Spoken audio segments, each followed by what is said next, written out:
Usted está en sintonía de radionext.com, la voz de la libertad, transmitiendo desde el sur de la Florida a todos los confines del mundo, diciendo la verdad y nada más que la verdad.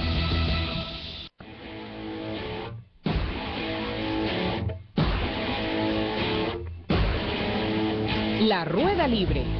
Todos los martes a partir de las 7 p.m. hora de Miami, conéctate con La Rueda Libre, un espacio en que los jóvenes líderes y activistas de todo el mundo se unen para establecer el debate y la discusión política necesarios de la situación actual de América Latina. La juventud es protagonista y guía de los procesos sociales y políticos que signarán a nuestro continente. Y Radionext.com, la voz de la libertad, lo pone a tu alcance. Participa, tú tienes que estar ahí. Todos los martes a las 7 de la noche, La Rueda Libre, un espacio libre para la discusión y el debate, con Loren Saleh y Gabriel Valles, por Radionext.com, la voz de la libertad. Queridos amigos, tengan todos ustedes muy buenas tardes. A continuación queda con ustedes Loren Saleh. Adelante, Loren. Buenas tardes, bienvenido. Loren, buenas tardes, no te escuchamos. No te oigo para nada, compadre. ¿Aló? Ahora sí te escuchamos, bienvenido, buenas tardes. Bien, como cosa rara siempre corriendo, pero fino, contento de verdad por estar hoy nuevamente al aire por Radionet, y más cuando el país amerita que informemos, que hablemos sin censura. El gobierno en los últimos días ha emprendido una lucha realmente cobarde y vil por perseguir a los que pensamos distinto, por perseguir a los que denunciamos lo que sucede en Venezuela, por perseguir, amedrentar a todos aquellos que votaron por Capriles el 14 de abril. Bueno, hoy el programa de La Rueda Libre es un programa que queremos dedicarlo a la defensa de los derechos humanos, a hablar sobre lo que está pasando en Venezuela, específicamente en el tema de los derechos humanos.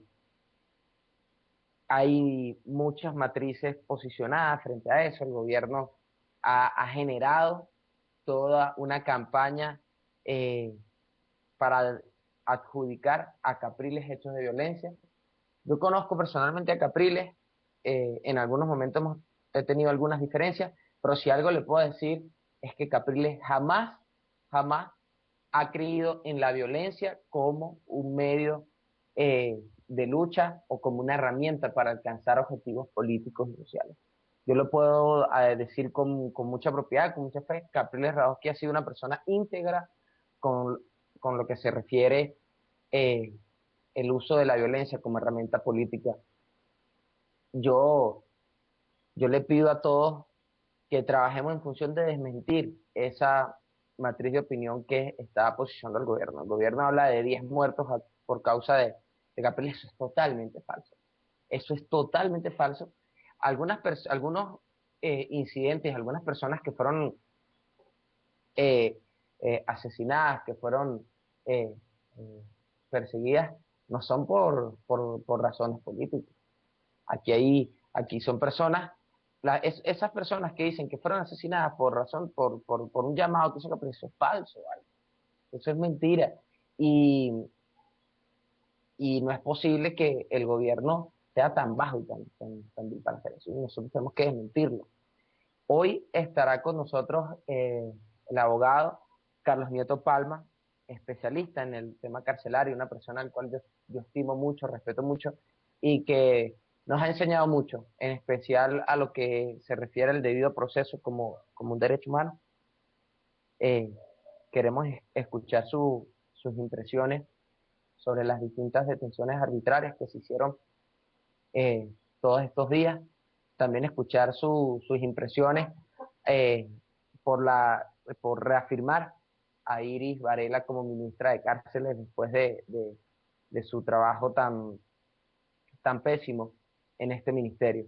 Y también va a estar con nosotros el abogado y gran amigo Gonzalo Gimiot, que junto al Foro Penal estuvieron atendiendo todos estos casos de violaciones de derechos humanos a jóvenes y estudiantes en Venezuela, en distintos eh, lugares, en Lara especialmente, en Carabobo, en Anzoátegui.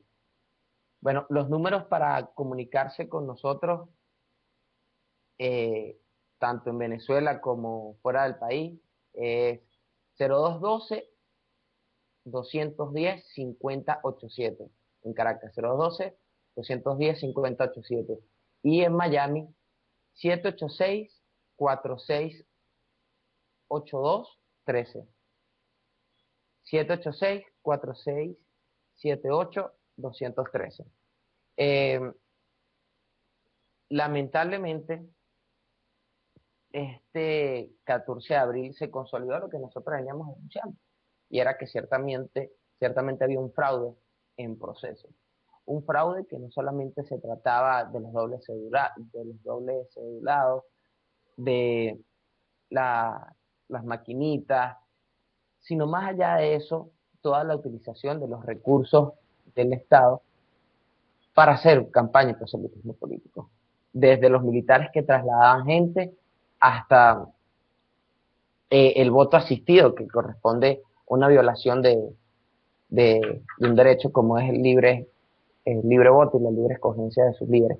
Entonces, se consolidó este fraude. Capriles Radonsky sin duda ganó el 14 de abril. Este gobierno se impuso de manera ilegítima, esto apoyado de un poder electoral que siempre ha estado parcializado, un ministerio público que también siempre ha estado parcializado, un TSJ totalmente entregado a los intereses castrocomunistas. Y bueno, hoy en Venezuela no se vive otra cosa que una dictadura moderna. Y esto hay que llamarlo por su nombre. Lo que hay en Venezuela es una dictadura moderna. O como se le llama a lo que estamos viendo. Cuando utilizan todo el poder del Estado para perseguir, amedrentar a los que piensan distinto. ¿Cómo se llama a un sistema que de manera ilegal se mantiene en el poder? Nosotros llamamos a la reflexión de las personas que hoy están apoyando este régimen. Yo el 14 de abril les hacía el llamado. Realmente, ¿qué es lo que ustedes están defendiendo? Porque no son los intereses del país, porque no son los intereses del pueblo venezolano. Es evidente que Nicolás Maduro defiende los intereses de Estados Unidos. Y por algo, el candidato elegido fue Nicolás Maduro. ¿Cuáles son los méritos para que Nicolás Maduro sea presidente de la República? ¿Cuáles son los méritos? Los únicos méritos es que es la ficha más entregada a los Castro.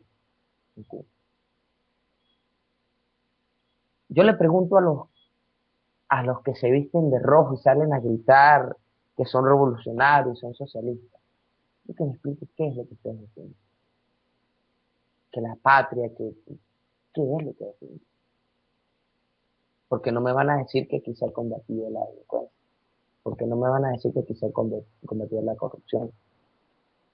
Es de verdad deprimente lo que se vive hoy en Venezuela. Yo quiero felicitar a todas esas personas que sin miedo decidieron votar por una opción distinta al gobierno. Mira, a pesar de que hoy Nicolás Maduro se mantiene ilegal en el poder, aquí hay algo clave, que es importante que lo recordemos, lo repitamos y lo asimilemos. Capriles Radonsky ganó el 14 de abril. Pero más allá de eso, en 10 días de campaña, con todo el fraude, persecución, amedrentamiento, utilización de los recursos, con todo, absolutamente todo en contra, hubo 1 millón de personas que votaron por Chávez, que ahorita votaron por Enrique Capriles Radonsky. 1 millón de venezolanos chavistas votaron por Enrique Capriles Radonsky. A pesar de los dobles cedulados, a pesar de las amenazas, del voto asistido, a pesar de todo eso. Sí, eso es una muestra bien, pero bien importante de que este gobierno está en su etapa final. Y Nicolás Maduro, si algo tenemos que agradecerle, es que él va a enterrar esa propuesta.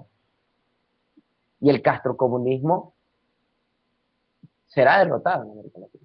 Será derrotado. Yo lo hablaba con unos compañeros del afectos al gobierno. Decía, oye, ¿a ustedes no les da vergüenza, de verdad, defender y estar del lado de unas personas como los Castro, los hermanos Castro?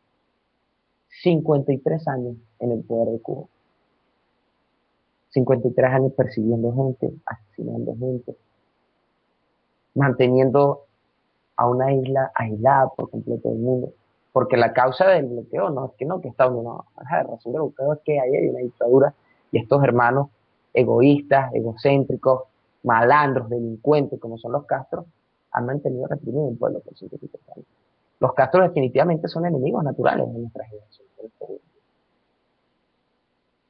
Entonces la pregunta es a todos los jóvenes que se visten de rojo y salen a defender un régimen, oye, de verdad, ¿qué defienden ustedes? Una reflexión que yo les invito a hacer. No les da vergüenza reivindicar una lucha revolucionaria y socialista desde la burocracia. Ahí vemos el supuesto nuevo gabinete. Este gabinete que escogió el ilegítimo de Maduro es la cosa más ineficiente que puede haber en Venezuela. La cosa más ineficiente que puede existir en nuestro país. Y ya, no es posible que este país siga siendo gobernado por los peores. O sea, ¿qué méritos tienen los que están ahí? ¿Qué saben? Más allá de robar y de gritar y hacer el ridículo. Vamos a intentar comunicarnos de una vez con Gonzalo Gimiot para hablar sobre las distintas detenciones arbitrarias que se hicieron en el país después del 14 de abril y aclarar algunas cosas. Aló, Aló, profe, ¿cómo estás? ¿cómo estás, Loren? ¿Cómo te va? Bien, ya aquí en vivo.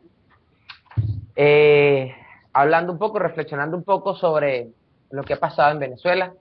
Es triste, es lamentable, como yo lo comentaba, que después del 14 de abril se emprendió una campaña desproporcionada. Creo que, si no me equivoco, profe, creo que estos últimos días la persecución y la violencia en contra de jóvenes estudiantes ha sido mucho más fuerte que en los años anteriores. De verdad es lamentable. Yo que he pasado por eso y sé lo que es que te disparen a quemarropa, ver a todos estos compañeros cómo los destrozaban los brazos, las espaldas, hasta la cara, y de manera cobarde los uniformados le disparaban a quemarropa. Oye, eso es totalmente triste. Pero lo más peligroso de todo esto, profe, es que el gobierno ha utilizado toda su maquinaria propagandística y mediática para decir que imagínense la cosa y la locura, para decir que los violadores de los derechos humanos no son capriles y es la oposición cuando es algo totalmente incoherente, ¿no? Entonces, en principio, profesor, gracias de verdad no solo por participar hoy con nosotros, sino que además usted siempre ha estado del lado de los jóvenes, del lado de los estudiantes, siempre junto al Foro Penal han estado ahí cada vez que no tienen. En lo personal, cuántas veces no me ha apoyado y ha estado ahí. De verdad, profesor, el trabajo que ustedes hacen es increíble y quiero de verdad felicitarlo por dedicar su vida a defender los derechos humanos en Venezuela y por especial siempre estar apoyando las luchas juveniles y estudiantiles en Venezuela. ¿Cuál es su análisis, cuál es su perspectiva en primer lugar sobre lo que sucedió el 14 de abril, este resultado electoral, y qué opinión da al respecto? Bueno, Loren, primero que nada, muchas gracias por tus palabras y bueno, y por entrevistarme para este espacio que tienes en el que se pueden difundir ideas libremente, ¿no? Bueno, primero, con respecto al 14 de abril, yo soy de la tesis de que los resultados, visto el gran número de irregularidades que se presentó durante la elección, son sumamente dudosos. Y soy de los que cree que tanto en un bando como en el otro, debería privar la sensatez y la cordura de corroborar estos estrechísimos resultados si es que verdaderamente esos son los verdaderos, los reales. Corroborar esos resultados de la manera más prístina, más clara posible, ¿no? De allí que me llame muchísimo la atención esta negativa sistemática del poder a reconocer esa necesidad, ese anhelo de paz que tenemos todos los venezolanos, y me consta que es en los dos lados, en los dos bandos opuestos en este momento, ¿no? Con respecto entonces al tema de la elección, yo creo que fue en el peor de los casos una elección muy cerrada que ameritaría pues una revisión muy detallada, y en el peor de los casos creo que se trató pues de una elección trucada en la cual se impusieron, mejor dicho, muchos abusos, lo cual debería dar lugar a una impugnación o incluso una realización de nuevas elecciones en nuestro país, respetando pues ciertas situaciones y ciertos parámetros que habría que respetar. Eso en cuanto al tema electoral. Sin embargo, como activista de derechos humanos y como representante de una ONG, lo que más me preocupa es lo que ha venido ocurriendo después, ¿no? Que es muy grave, como bien tú lo destacabas, Loren. Tenemos una situación muy delicada contra cerca de 500 estudiantes jóvenes cuyas edades oscilan entre los 15 y los 22 años a nivel nacional. A nosotros desde el Foro Penal Venezolano nos ha tocado directamente atender 193 casos, particularmente entre Barinas, Lara y Carabobo, en los cuales ha habido primero un uso desproporcionado, irracional y absurdo de la fuerza y de grupos parainstitucionales para el control de manifestaciones pacíficas. Loren, y yo en esto quiero ser muy claro, la manifestación opositora ha sido radicalmente pacífica. No ha habido verdaderamente violencia en los términos en que lo está pautando el Estado, pero incluso si así hubiera sido, no tiene el Estado la atribución o la potestad para tratar a los manifestantes de la manera en que los está tratando. Ese uso desmedido, descontrolado, irracional de la fuerza pública, sin que ni siquiera medien las condiciones mínimas de diálogo, de negociación, que normalmente y legalmente deben mediar en estos casos, no tiene ningún tipo de justificación. Eso por una parte. Después de esto, se han dado pues detenciones masivas, fundamentalmente contra jóvenes estudiantes. Estas detenciones masivas ya vienen viciadas de nulidad porque se dan por el hecho de que a estas personas se les imputan como delitos el ejercicio de derechos constitucionales, es decir, ellos están haciendo lo que la Constitución les permite hacer, pero sin embargo el poder estima que esto es delito y sobre esa base los detiene. Pero más allá de eso, lo grave es que durante su detención tenemos decenas de reportes de esto, y bueno, Loren, tú lo sabes, esto es un patrón que se repitió también en el año 2006 con las protestas que tuvieron lugar en relación a la reforma constitucional. Se les veja, se les humilla, se les hace corear consignas de la opción oficialista, se les desnuda incluso y se les somete a tratos inhumanos y degradantes, se les golpea, y bueno, y ocurren muchas otras cosas que lamentablemente en este momento no podemos difundir porque los directamente afectados nos han pedido discreción sobre el particular, pero son cosas muy humillantes que han pasado con muchachos y con muchachas que han sido detenidas. Al momento en el que yo te estoy hablando, de los 193 casos que nosotros atendimos, están todos en libertad con una medida cautelar, salvo 11 personas en Barinas a las que se les sembraron unos supuestos morteros y unas supuestas armas que estarían supuestamente dirigidas a generar violencia. Sin embargo, ellos alegan, y eso debería ser investigado cabalmente, que no eran sus armas, que les fueron sembradas, y no me extrañaría que si hubiera sido, porque eso es parte de lo que es el actuar del poder típico en este tipo de circunstancias, ¿no? Todas las demás fueron liberadas con medidas cautelares, pero llama muchísimo la atención que tienen, primero, prohibición de declarar a los medios, es decir, no pueden decir qué fue lo que les hicieron y qué fue lo que no les hicieron. Vale. Y también tienen prohibición de manifestar. No pueden participar en manifestaciones públicas, lo cual es absurdo, es la restricción absurda de un derecho constitucional. Sin embargo, bueno, estamos allí monitoreando todos los casos. El Foro Penal Venezolano tiene cerca de 200 abogados a nivel nacional, voluntarios que están trabajando en estas causas, y bueno, y seguimos adelante, no solamente con el trabajo a nivel nacional, sino también denunciando todas estas situaciones a la Comisión Interamericana de Derechos Humanos, que todavía es competente para conocer las situaciones que se suceden en el país, y ante otros organismos internacionales, como también, por ejemplo, el Tribunal Penal Internacional. Más allá de todo esto, Loren, también hay dos modalidades de persecución muy negativas que se han articulado. Una contra el mundo militar. Tenemos 10 soldados detenidos en Maracaibo por supuesta insubordinación, por haberse negado a participar en actos de proselitismo político a favor de Nicolás Maduro. Y tenemos también que 10 oficiales ya de un rango mayor fueron no detenidos, pero sí retenidos para tomarles declaraciones por el simple hecho de haber actuado de una de dos maneras, o haber dicho que les parecía razonable y lógico que se pidiera un recuento de votos, dado lo cerrado de los resultados, o haber expresado previamente que ciertamente estaban de acuerdo y más a favor de la candidatura de Capriles que de la de Maduro. Fueron vejados, fueron maltratados en la DIC, muy humillados, incluso entre ellos hay 2 generales que fueron tratados muy mal, y además de esto, a muchos de estos oficiales se les están abriendo procedimientos disciplinarios con miras a darles de baja deshonrosa y de quitarles pues el pan de la mesa, que es lo que se va a lograr con esto, es decir, quitarles el trabajo, su profesión como militares. Y la otra cara de la moneda de la que me faltaba hablarte es la de la inclemente persecución a la que están sometiendo ahorita los empleados públicos. Tenemos decenas y decenas de reportes de empleados públicos a los que se les está sometiendo a tratos verdaderamente inhumanos, se les está amenazando con despedirlos, con someterlos a sanciones laborales o disciplinarias por el simple hecho de haber expresado una opinión favorable o al reconteo de votos o a la candidatura de Enrique Capriles.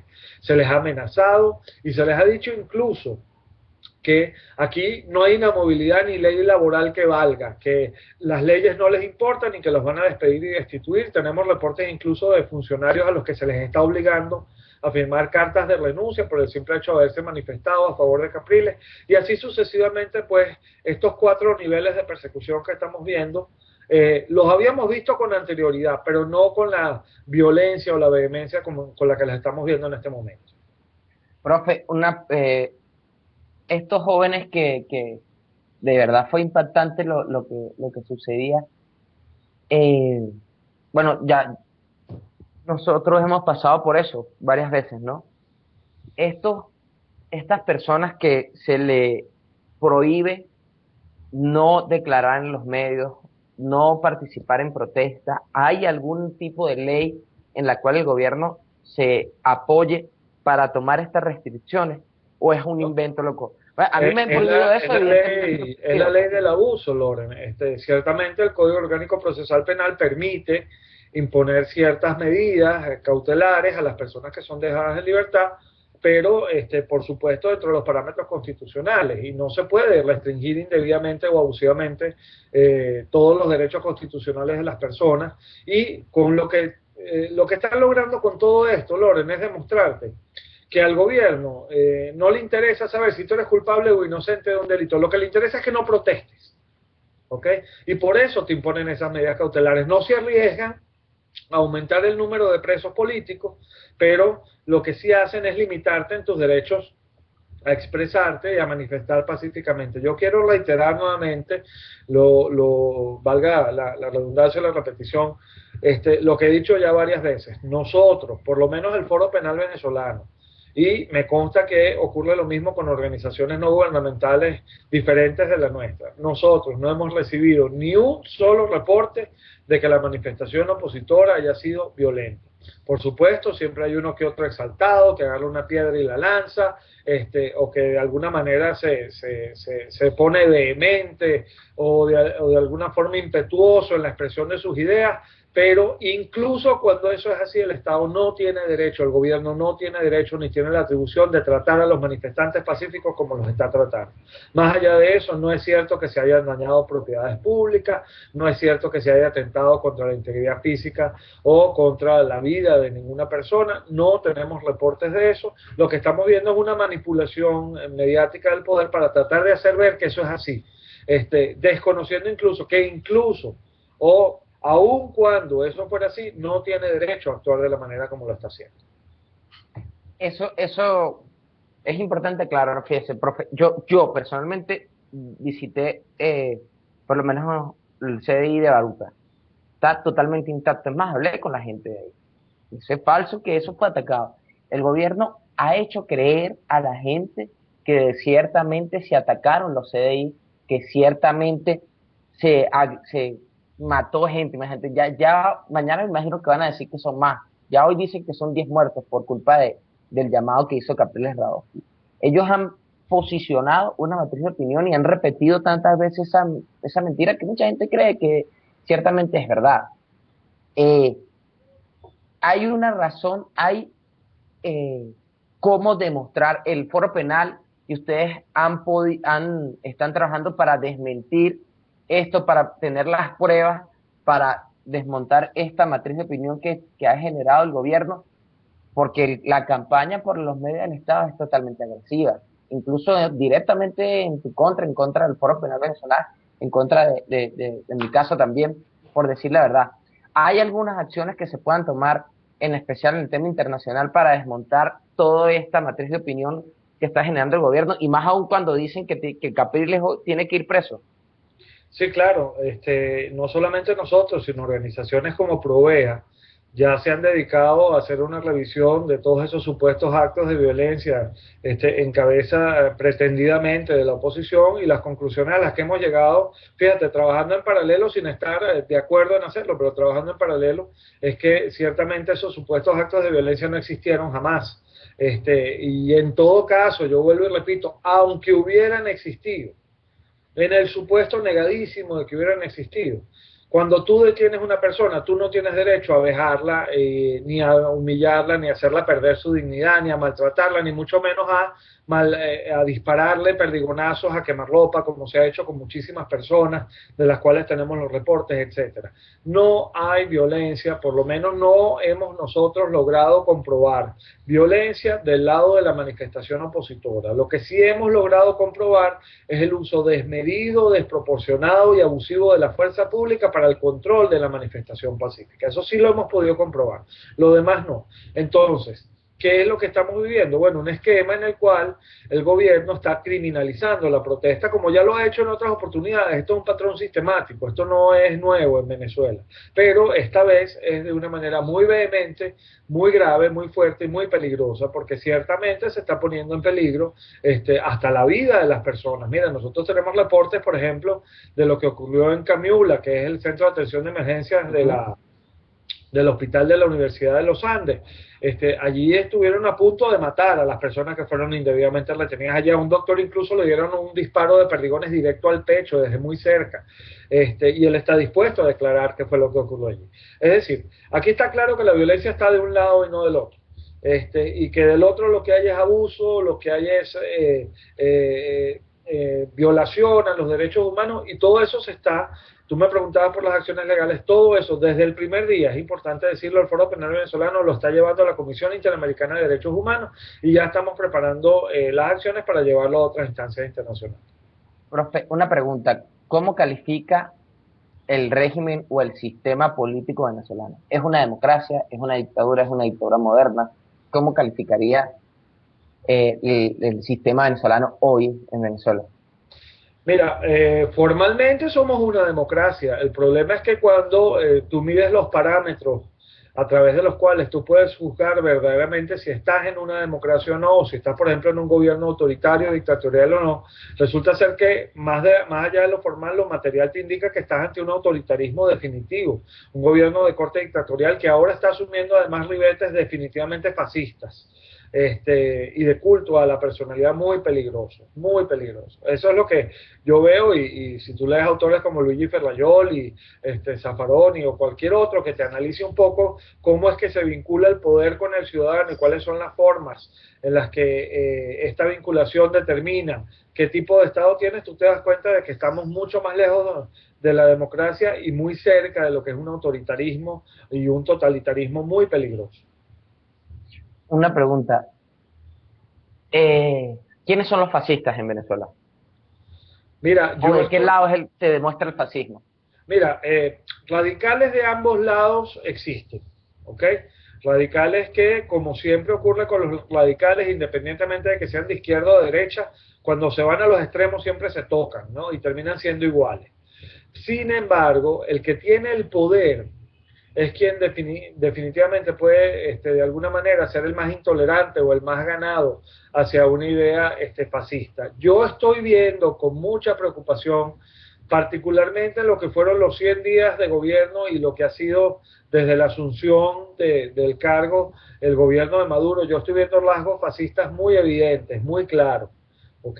En este desconocimiento a las leyes, en esta persecución inclemente que se está articulando contra todo el que piense diferente del poder, etcétera. Yo veo allí rasgos fascistas muy claros. La oposición tiene, por supuesto, grupos radicales de extrema derecha que pueden ser calificados como fascistas, pero no tienen el poder, de manera tal que no pueden hacer daño verdadero con sus expresiones. La mayoría de la oposición venezolana, yo diría que el 99% de la oposición venezolana es demócrata, y lo está demostrando en las urnas y lo está demostrando con los votos. De manera tal que yo, si debo calificar a alguien como fascista, debo calificarlos dentro del poder, no dentro de la oposición. Profe, yo conversaba en estos días con un compañero, un amigo, que dentro de las filas del oficialismo, y él decía, oye, de verdad, ¿qué reivindican ustedes los que se hacen llamar revolucionarios? Porque lo que vimos, por ejemplo, con el ministro de Vivienda y Hábitat, lo que vimos en las empresas básicas de Guayana, y bueno, lo que se está repitiendo en todas las oficinas públicas, que va desde revisarle los teléfonos celulares a los empleados hasta amenazas verbales y físicas directas contra estas personas. Eso a mí me parece algo totalmente bajo. Claro, hubo 1 millón de venezolanos chavistas que votaron por Capriles, 1 millón. Seguramente muchos más de 1 millón, ¿no? ¿Esa actitud es una actitud fascista o no? Segundo, esa persecución violando el derecho humano al trabajo va a ser denunciada. Estas personas deberían enfrentar a la justicia por el acoso y la persecución a los empleados públicos venezolanos. Sí, claro, evidentemente, Loren. Todo esto está siendo sistematizado, son muchísimas denuncias las que estamos recibiendo, y todo esto está sistematizándose ahorita, en este momento, lo estamos revisando, estamos haciendo además algo que es muy importante, que es un chequeo y doble chequeo de las cosas, para evitar que casos que no sean verdaderos o que sean falsos se cuelen, pues, entre las denuncias que estamos formulando. Todo esto se va a denunciar, evidentemente. Aquí hay un esquema sistemático y generalizado de persecución contra la disidencia o contra la oposición, que no es nuevo, además, no es nuevo. Tiene mucho tiempo articulándose en nuestro país, y sobre el cual, por cierto, desde el año 2004 ha abierto un expediente en el Tribunal Penal Internacional de La Haya, al cual también acudiremos eventualmente para hacer valer las responsabilidades personales y directas de quienes son los ejecutores de estas políticas de Estado. Esto está denunciándose. Claro, como siempre lo digo, Loren, estas son carreras de resistencia, no de velocidad. La gente como que se desespera un poco y como que quiere que las cosas avancen mucho más rápidamente, sí, pero lamentablemente los temas de la justicia internacional, tanto en lo que tiene que ver con la responsabilidad de Estado, con lo que tiene que ver, como en lo que tiene que ver con las responsabilidades personales, no es rápida, es lenta, es muy burocrática. Y bueno, esas son las reglas de juego y son las que hay que seguir, pero lo estamos registrando todo. Y todo eventualmente va a encontrar el cauce de la justicia, tal y como todos y cada uno de los venezolanos lo esperan. Profe, ya para ir cerrando, la comunidad internacional, organismos como la OEA, organismos como la ONU, que siempre, bueno, nosotros hemos estado ahí luchando con ellos para que no avalen las distintas violaciones y atropellos del gobierno. La actitud antes del 14 y ahorita ha cambiado. Hay más disposición de los organismos internacionales de atender las denuncias de violaciones de derechos humanos en Venezuela. Y me gustaría que pudiera, para cerrar, darle un mensaje a todos los empleados públicos venezolanos que en este momento se sienten perseguidos, se sienten amenazados por su condición política, por sus pensamientos, por sus ideas. Mira, con respecto a los organismos internacionales, yo siento que sí, que hay una muy importante apertura hacia estas cosas que se están viendo, actitudes, por ejemplo, como las de Diosdado Cabello, al mandar a callar a los diputados que no reconocieron a Nicolás Maduro, lo cual es una aberración del tamaño de un templo, pues llama muchísimo la atención a nivel internacional y han abierto un poco los ojos. Sin embargo, yo reitero y repito que debemos entender que la mayoría de las veces las naciones no tienen amigos ni enemigos, lo que tienen son socios, ¿ok? Y Venezuela sigue siendo un país que es económicamente muy rentable para muchos que están aprovechándose, pues, de este esquema de dádivas y de facilidades que le da el gobierno venezolano, que le ha venido dando el gobierno venezolano desde hace 14 años ya. Entonces, yo no cuento con la comunidad internacional, con lo que sí cuento es con los venezolanos, y eso lo enlazo con el mensaje que tú quieres que yo le dé a los trabajadores públicos. No tengan miedo. No tengan miedo. No saben por quién votaron ustedes. Ustedes no tienen la obligación de estarse prestando a ningún tipo de juego bajo para delatarse o delatar a sus compañeros. Y lo que es más importante, al final del día, todas estas personas que hoy están actuando como si fueran a ser impunes, siempre no lo van a hacer. Y revisemos la historia de toda Latinoamérica está llena de situaciones similares en las que al final del día los culpables de los abusos, particularmente los abusos contra los trabajadores, terminaron pagando las consecuencias legalmente por lo que hicieron. De manera tal que el mensaje es a no tener miedo, a seguir confiando en que la justicia va a llegar, porque la justicia va a llegar, y a entender que, mira, al final del día uno lo que tiene es su nombre, Loren, ¿me entiendes? Y claro, hay que saber muy bien qué tipo de legado es el que tú le quieres dejar a tus hijos. ¿Tú quieres dejarle a tus hijos un legado de miedo, de sumisión, de desprecio a ti mismo? ¿O quieres que tus hijos el día de mañana, viendo a los ojos a cualquiera que se le enfrente, digan: yo estoy orgulloso de mi papá, yo estoy orgulloso de mi mamá porque no agachó la cabeza, porque nunca tuvo miedo? Yo creo que eso es lo que tenemos que ponderar en este momento. Ese es mi mensaje. Profe, tenemos una llamada. Vamos a escuchar una llamada. ¿Aló? Buenas noches, Loren. Buenas noches al doctor Jimió. Muy interesante su programa. Te habla o les habla @Clemulu. Yo estoy llamando de San Felipe, Yaracuy. Hoy casualmente escribí un correo al Comando Simón Bolívar, porque yo pertenezco al Comando Municipal de San Felipe, soy del Movimiento Mujeres por la Libertad, y me llamaron diciéndome de los tribunales que los tenían acosados y que les habían amenazado con hacerlo firmar unas listas pidiendo el no conteo de los votos. Esto, sea cierto, no sea cierto, hasta tanto no tengamos la lista, no podemos, ¿cómo se dice?, acusar formalmente, ¿verdad? Pero son las bolas que corren, que me parece también que son como de presión para los empleados públicos.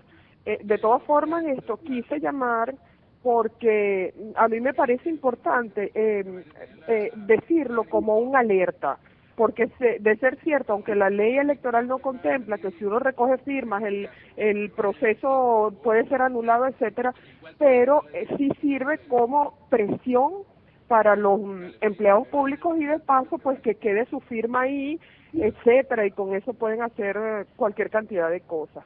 Loren, te quiero mucho, te admiro muchísimo, desde siempre. Nosotros nos conocimos cuando estabas en la huelga, porque yo soy cuñada de Asdrúbal Lugo. Ya sabes que estuvo preso con el caso de Viallo Pilieri. Admiro tu lucha. Bueno, felicito a tus padres, porque quisiera yo, la verdad, tener un hijo luchador como tú. Ya la patria se encargará de agradecerte. Al doctor Jimió, mis respetos y mis saludos. Un abrazo fuerte.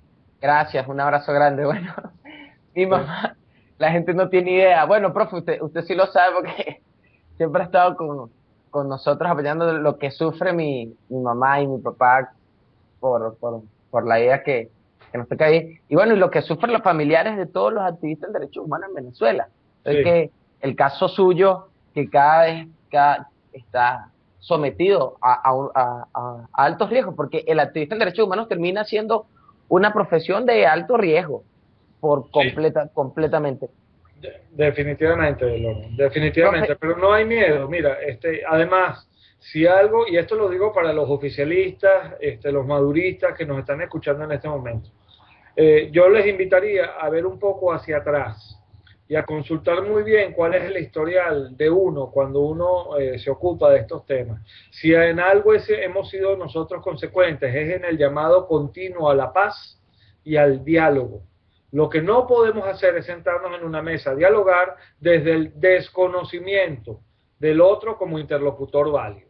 Cuando tú piensas que el otro es menos que tú, porque tú estás con el poder y el otro no está con el poder, tú estás empezando el diálogo mal, porque resulta ser que todos somos venezolanos y a todos nos interesa que Venezuela llegue a buen puerto. Lo que no queremos ninguno de nosotros es que este tipo de situaciones se sigan dando, porque el día de mañana quien se vea afectado por una situación similar a esta, si la está avalando en este momento, puede ser aquel que la está ejecutando, que está violando los derechos humanos en este momento. Yo me pregunto si los oficialistas que nos están escuchando estarían de acuerdo en que otro presidente distinto de Maduro, un presidente opositor, por ejemplo, se diera la tarea de perseguir a los oficialistas, los torturara como se les tortura en los centros de detención, les disparara perdigonazos a quemarropa, arrestara a sus hijos o a sus hijas por el simple hecho de ejercer sus derechos constitucionales y así sucesivamente. Yo estoy seguro de que eso no es lo que ellos quieren para su país, que ellos no es lo que quieren para su futuro. Entonces, hermanémonos en eso. Hermanémonos en lo que queremos todos para nuestro país, más allá de las diferencias ideológicas que tengamos. El llamado sigue siendo al diálogo, el llamado sigue siendo a la reconciliación, pero una reconciliación real que parta de la base de que todos somos hermanos y todos somos iguales. No es que tú eres más que yo o menos que yo porque milites en una u otra postura política. Profe, de verdad, muchas gracias por las cuentas en Twitter, bueno, los teléfonos, ya saben que el doctor González mío siempre pendiente para defender y apoyar a todos los que son víctimas de violaciones de derechos humanos. Profe, agradecido, esperamos, bueno, queda pendiente una reunión en persona, profe. Estamos haciendo un documental para mostrarle al mundo lo que es la situación de violaciones de derechos humanos en Venezuela y queremos de verdad contar con su participación en ese documental que estamos haciendo los jóvenes.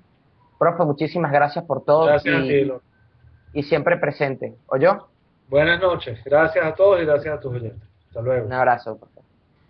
Bueno, escuchamos las declaraciones de nuestro amigo y abogado Carlos Nieto González Miot acerca de las distintas violaciones en Venezuela, su análisis sobre lo que está pasando en Venezuela. Ahora tenemos la participación de otro gran activista en derechos humanos, un profesional, es el doctor Carlos Nieto Palma, especialista en el tema carcelario venezolano, una persona que me ha enseñado en lo particular muchísimo. Profesor Carlos Nieto, ¿cómo está? ¿Cómo le va? Profe, ¿nos escucha? Con el doctor Carlos Nieto, bueno, muchos hemos aprendido sobre la realidad carcelaria en Venezuela, lo que es el debido proceso y cómo se viola ese derecho humano en Venezuela. Profe, ¿nos escucha? Sí, te estoy escuchando perfecto. Bueno, profe, gracias por participar en este proyecto de la Rueda Libre. Esto, como saben, nace de la necesidad de poder transmitir sin censura algunas cosas que suceden en Venezuela, en especial lo que se refiere a la lucha por la libertad y los derechos humanos. Estos últimos días, después del 14 de abril, creo que se ha agudizado la persecución política en Venezuela, se ha aumentado las detenciones arbitrarias y se ha desatado toda una campaña desproporcionada por parte del gobierno para aplastar a la disidencia. Esto se origina porque efectivamente el gobierno fue derrotado el 14 de abril por la propuesta de Capriles Radowski y más de 1 millón de chavistas votaron por Enrique Capriles Radowski.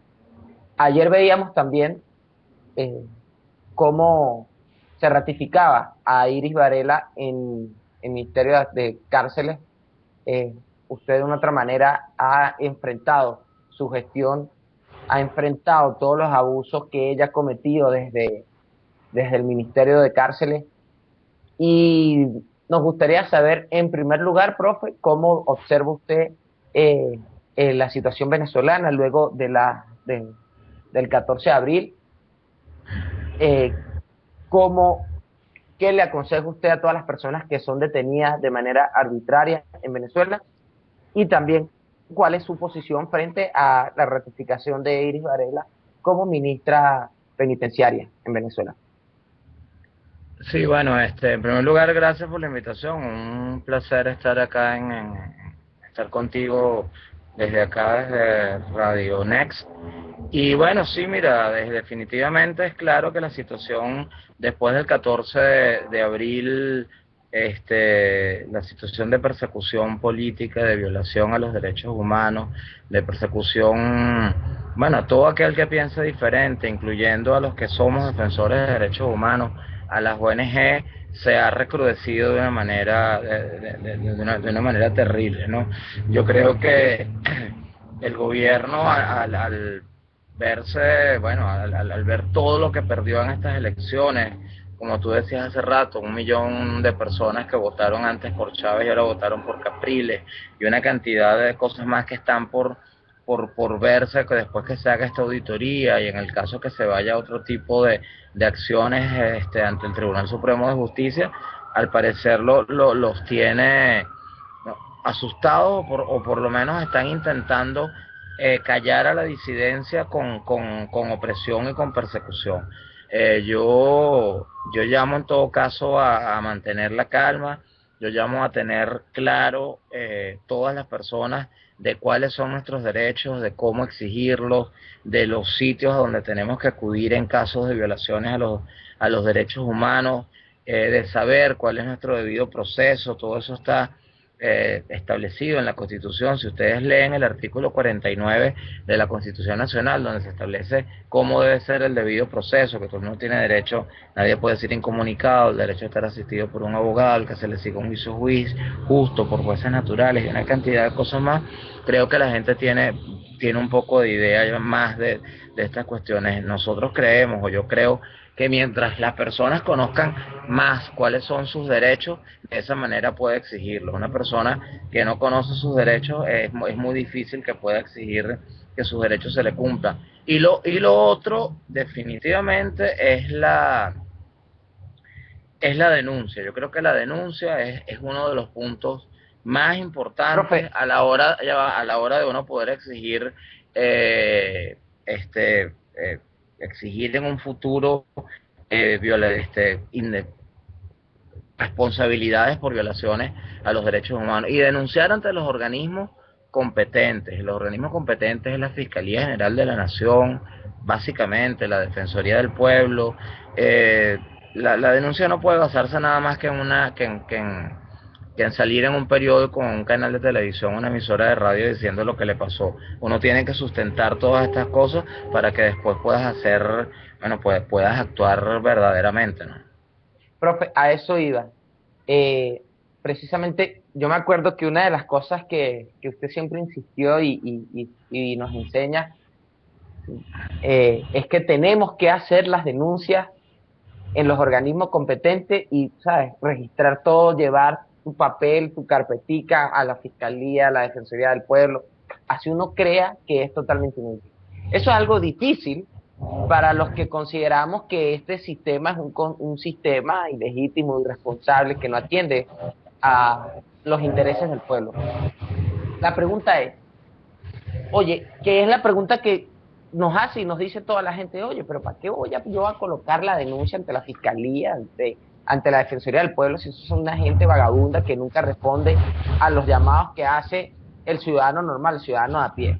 Entonces, ¿qué le dice usted a todas las personas que dicen, oye, que les violan sus derechos? Porque la mayoría de las violaciones de derechos humanos en Venezuela ni siquiera se denuncian. ¿Qué le dice usted, como activista en derechos humanos, con alta experiencia en Venezuela, a las personas que dicen, bueno, no vale la pena denunciar y colocar esa denuncia?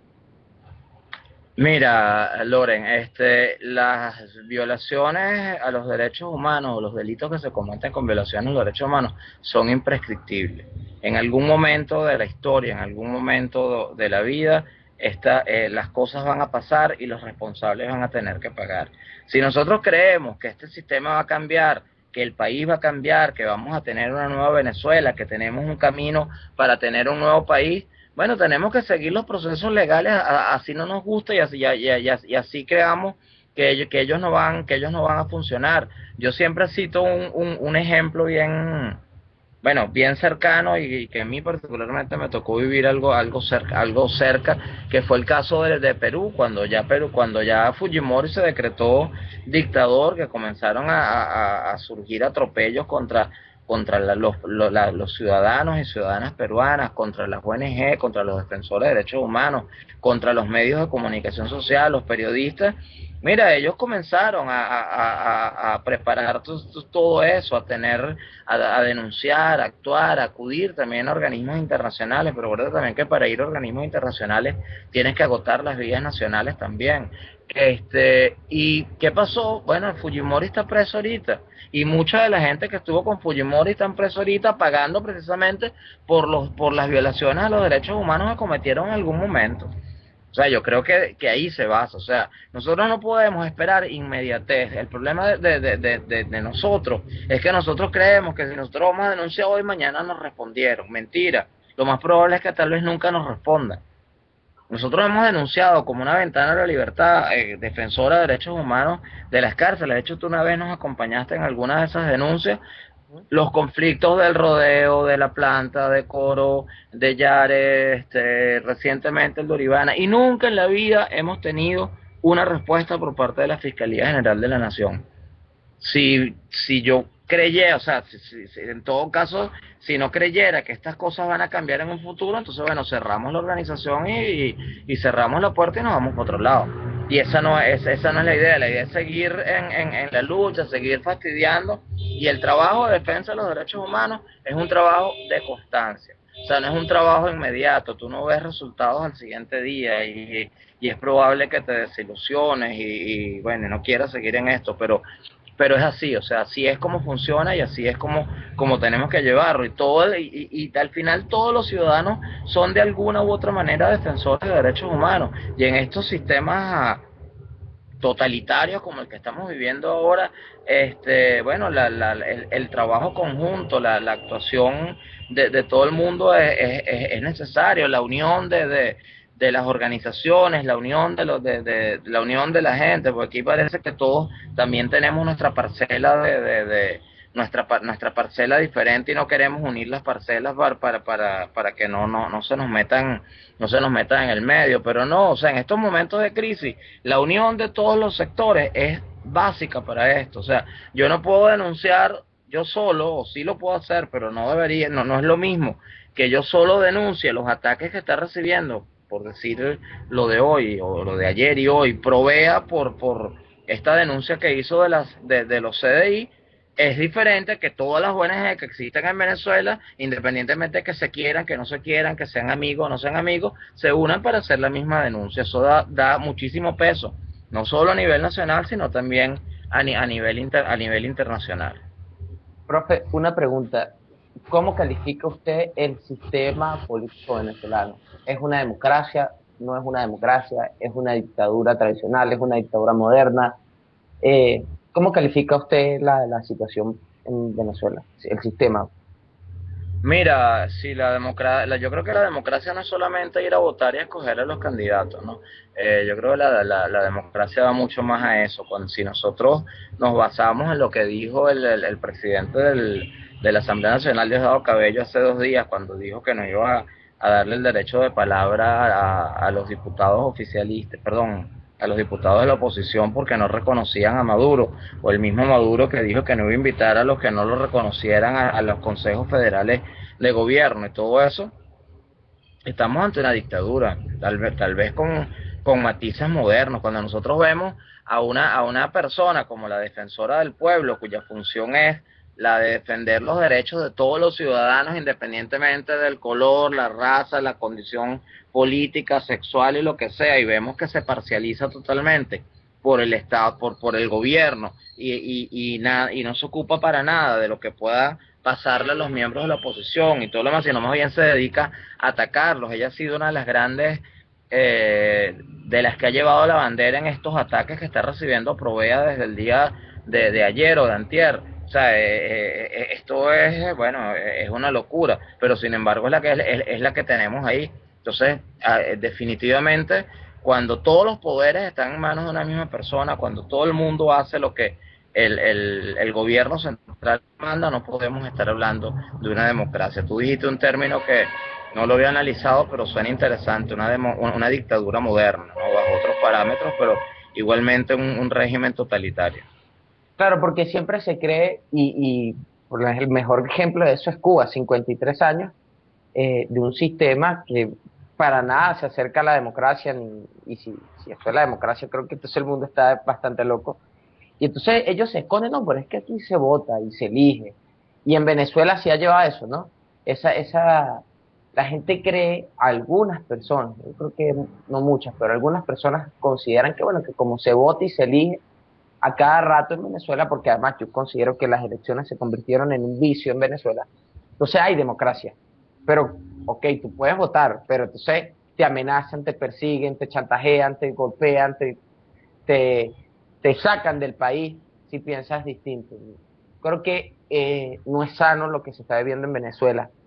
La defensora del pueblo siempre ha tenido una postura acorde a los intereses de un partido político y una cúpula del poder. Mantuvo extremo silencio frente a lo que sucedió en Yara, a lo que sucedió en el Rodeo, a todas las violaciones de derechos humanos realmente graves que sucedieron el año pasado, y hoy esto vuelve y sale, ¿no? Y esta vez atacando incluso a mismos activistas en derechos humanos. ¿Qué opinión le merece a la defensora Gabriela Ramírez en sus últimas declaraciones y en su silencio frente a las verdaderas violaciones de derechos humanos que han ocurrido en Venezuela? Mira, yo creo que para los que trabajamos en el tema de derechos humanos, para los que hemos estudiado desde hace mucho tiempo el tema de derechos humanos y para lo que enseñamos en universidades, en foros, en talleres, en todo eso, cómo se defienden los derechos humanos, qué son los derechos humanos y todo eso, definitivamente, sin que me quede nada por dentro, puedo decir que Gabriela Ramírez es lo más nefasto que ha pasado por la Defensoría del Pueblo. Lamentablemente nosotros no hemos tenido suerte con la Defensoría del Pueblo, solamente cuando se creó en la Constitución del 99 que se nombró a la doctora Dilia Parra como defensora del pueblo itinerante y estuvo como un año ahí, fue el único tiempo donde se veía una luz interesante dentro de la Defensoría del Pueblo. Después de eso vino el doctor Germán Saltrón, que hoy es nuestro embajador ante creo que es ante Naciones Unidas en Ginebra, que se politizó igualmente, y llegamos ahora a esta señora Gabriela Ramírez, que pasó de ser una diputada del PSUV a ser la defensora del pueblo. O sea, definitivamente el perfil de un defensor del pueblo en cualquier país del mundo no es el perfil que tiene la defensora del pueblo venezolana. O sea, ya solamente de oírle hablar y ver que solo se ocupa de las cosas que dice de defender a un pedazo de la población que forman parte del partido donde ella milita, es una clara muestra de que bueno, no es lo que debería ser una defensora del pueblo. Definitivamente está ahí, bueno, no sé hasta cuándo lo podrá estar, pero creo que la negligencia de ella en la defensa de los derechos humanos en Venezuela tendrá en algún momento de la vida que pagar y rendir responsabilidades por eso, porque la omisión en la protección, en la defensa de los derechos humanos a otros ciudadanos es definitivamente también una violación a los derechos humanos. Claro, profe, usted ha dedicado su vida a defender los derechos humanos, en especial de los privados de libertad. La ONG Una Ventana por la Libertad ha sido pionera en la denuncia y la lucha por la protección de los privados de libertad. Yo lo he acompañado y he podido ver y aprender de todo el trabajo que han hecho en los últimos años frente a una gestión del gobierno cuando las cárceles dependían del Ministerio de Interior y Justicia, y ahora con este nuevo ministerio. El año pasado creo que fue, si no me equivoco, uno de los peores referentes en la historia contemporánea venezolana en lo que se refiere al manejo de las cárceles. y vemos que ratifican a Iris Varela como ministra de Asuntos Penitenciarios. Yo no sé exactamente cuánto fue el número de muertos y fallecidos dentro de las cárceles venezolanas el año pasado, pero frente a esto, ¿qué opina usted? O sea, ¿no hay más gente capacitada en Venezuela para dirigir las cárceles? ¿Por qué ratificar a Iris Varela como ministra si lo ha hecho tan pero tan mal? Mira, Loren, yo dije hace como un mes en alguna entrevista que me hicieron que lo peor que le había pasado al sistema penitenciario venezolano era que nombraran a Iris Varela como la ministra para el servicio penitenciario. Yo creo que un mes después no puedo haber cambiado de opinión, y el que la estén ratificando simplemente nos manda un mensaje que el sistema penitenciario va a seguir funcionando muy mal, que las mafias carcelarias, que no la dirigen los pranes, sino que la dirigen los funcionarios del Ministerio por el Servicio Penitenciario de la Guardia Nacional, que tienen a los pranes así como el eslabón para que el pran sea el enlace entre estos, que son los verdaderos malandros, con la población carcelaria. Va a seguir igual, aunque a mí me pareció interesante que el presidente Maduro, cuando cuando dijo que la ratificaba, y creo que lo dice hoy también en algún medio de comunicación social que leí hace rato, que él aspiraba a que pusiera mano dura contra todos estos funcionarios que metían armas, drogas y todo eso, y que esperaba ver resultados al respecto. Nosotros también, como organización de derechos humanos, esperamos ver resultados al respecto. Nosotros estamos cansados de que nos digan que hicieron una requisa y nos enseñan una mesa llena de armas, o que nos enseñan un poco de droga, o que agarraron a alguien o que encontraron una caja de balas, una panela de marihuana o de la droga que sea, y nunca veamos a responsables de eso. O sea, nos enseñan lo que agarraron, pero nunca nos han enseñado a quiénes son los que lo metieron. Entonces yo creo que ahí es donde hay que poner la lupa. Destrozar las mafias penitenciarias no es atacar a los reclusos. Destrozar las mafias penitenciarias es atacar a los funcionarios del Ministerio para el Servicio Penitenciario, básicamente, y los de la Guardia Nacional, que son los capos supremos de estas mafias. Ellos serían entonces, en todo caso, los pranes de pranes. Claro, totalmente. Profe, para finalizar, ¿qué debe hacer alguien que es detenido arbitrariamente en Venezuela, como pasa todos los días y como ha sucedido en especial con las protestas y manifestaciones de los últimos días? Bueno, mira, en primer lugar, que le permitan, porque lo dice la Constitución, el artículo 49, cuando habla del debido proceso, de la gente no puede ser incomunicada. Primero que nada, avisar a su familia, avisar a alguien, y que la familia se dedique, bueno, mira, en estos casos buscar un abogado, buscar una organización de derechos humanos que trabaje en esta área para que los ayude y para que los apoye, y esto hace que el organismo que te detiene, el organismo que te está llevando detenido, sepa que bueno, que tú no estás tan perdido, que tú sabes que tú tienes derechos. Yo creo que el punto principal es conocer los derechos. O sea, si nosotros no conocemos cuáles son sus derechos, indudablemente que no podemos exigirlos. Si nosotros no sabemos que nadie nos puede incomunicar, que no podemos ser detenidos arbitrariamente, sino cuando somos detenidos en fragancia, o sea, cuando estamos cometiendo un delito, es la única manera que nos detienen, que tenemos un lapso perentorio, un lapso de 48 horas para que estés ya a la orden de un tribunal, para que el tribunal decida si te suelta o te deja en libertad. Todos esos tips que son bien chiquitos, y nosotros los tenemos por ahí en algún folleto que hizo Una Ventana a la Libertad, que se llama ¿Qué hago si soy detenido? Mira, tenemos que conocerlo todo, porque ninguno de nosotros sabe en qué momento puede ser detenido. Cualquiera de las personas que nos están viendo y escuchando por acá en este momento, mira, puede ir mañana en el medio de la calle, se para un camión y los montan y se los llevan, y bueno, y no sabe qué hacer. Yo creo que el conocer nuestros derechos es un deber de todos los venezolanos y de todos los ciudadanos. Profe, bueno, por las redes sociales vamos a estar colocando sus cuentas, sus correos y en especial los de la ONG Una Ventana por la Libertad, para que puedan comunicarse con usted y denunciar todo tipo de violación de derechos humanos y en especial a lo que se refiere al debido proceso. El mensaje mensaje final, no tanto para los venezolanos, sino para todos los jóvenes y personas que nos escuchan en Latinoamérica. Este programa se escucha más que todo fuera del país. ¿Qué le diría usted a la comunidad internacional que tiene tantas dudas de lo que pasa en Venezuela?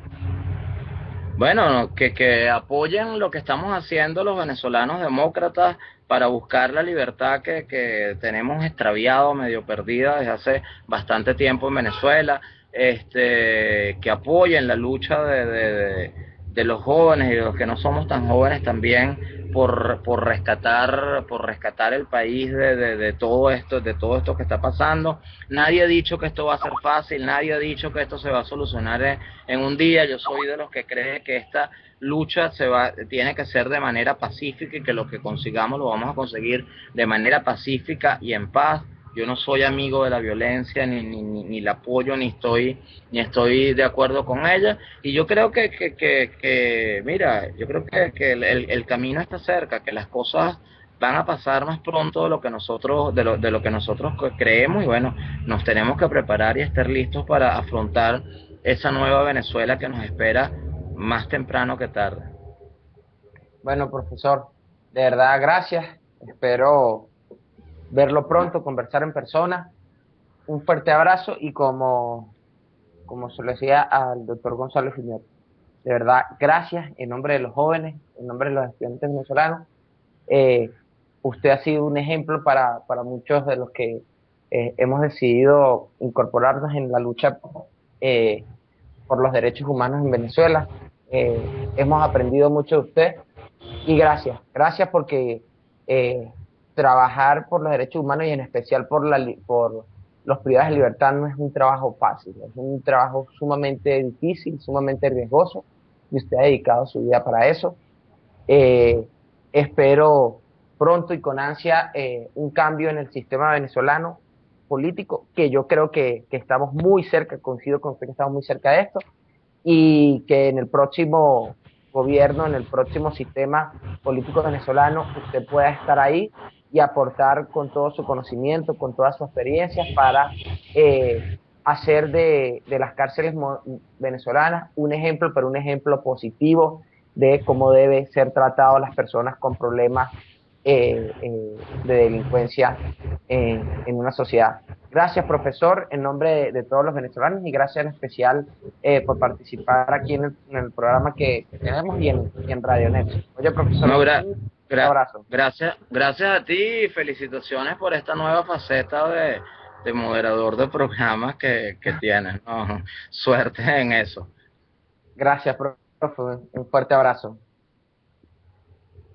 Bueno, ya nos queda poco ya para cerrar el programa.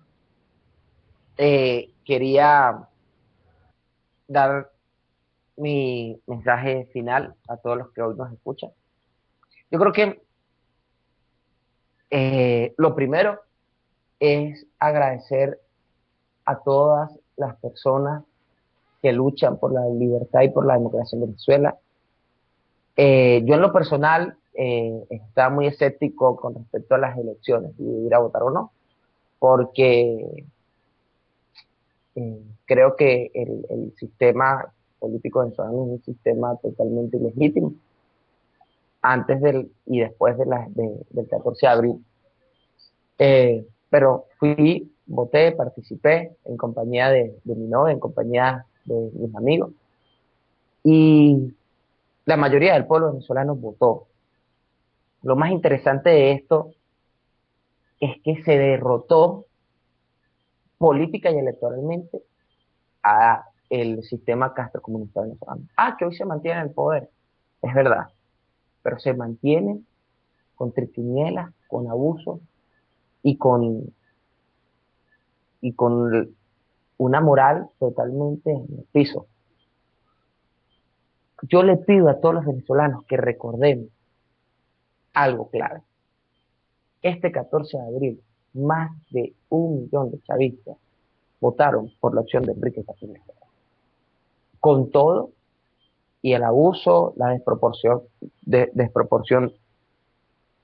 y el mal uso de los recursos del Estado para favorecer a una tendencia que es la castrocomunista en Venezuela. Pero con todo y todo, estas personas vencieron el miedo y votaron por Enrique Capriles. Yo creo que eso descontroló por completo el gobierno. Y eso hay que recordarlo. Creo que el gobierno está en su peor momento. Maduro va a enterrar este sistema. Es una persona altamente peligrosa, con profunda formación castrocomunista, y por eso los Castro decidieron que él fuera el candidato del PSUV. Pero es importante que estemos unidos.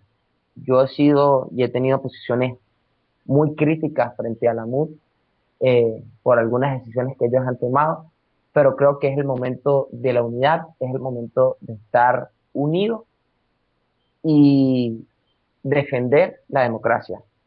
Capriles Radowski, mi gran temor era que fuera a reconocer unos resultados ilegítimos. Él no los reconoció, se puso firme, y creo que merece el respaldo y el apoyo de todos nosotros. Debemos acompañarlo. Me consta en lo personal que él en ningún momento ha llamado a la violencia, y como lo dije en el inicio del programa, totalmente convencido de que Capriles no cree en la violencia como una herramienta política. Así que nosotros debemos entender que hay un liderazgo definido en el país, lo representa Enrique Capriles Radowski, con todas las diferencias que podemos tener, y que debemos acompañarlo. Creo que estamos muy cerca de una transformación social en Venezuela, y debemos estar alegres y contentos. Este CNE no puede seguir. Debemos luchar para que se puedan realizar unas nuevas elecciones en Venezuela para la presidencia, unas elecciones justas, limpias, auténticas, con participación de la comunidad internacional y con un voto manual. El mejor síntoma y la mejor demostración de que este gobierno fue derrotado, que Maduro fue derrotado, es que no quieren contar los votos. Y si no quieren contar los votos es porque evidentemente no lo tienen. Gracias por acompañarnos en este espacio de La Rueda Libre. El viernes salimos al aire, un programa especial desde Colombia. Vamos a estar hablando sobre la situación tan difícil que está pasando en Colombia frente a las negociaciones con la FARC y la intromisión de los Castros en el territorio colombiano. Gracias por apoyarnos, gracias a todos los que nos escuchan fuera del país, y nos vemos este viernes y el próximo martes por Radio Next. Gracias, Paul, gracias a todos en Miami, en Florida, y desde aquí, desde Caracas, nos despedimos hasta un próximo programa.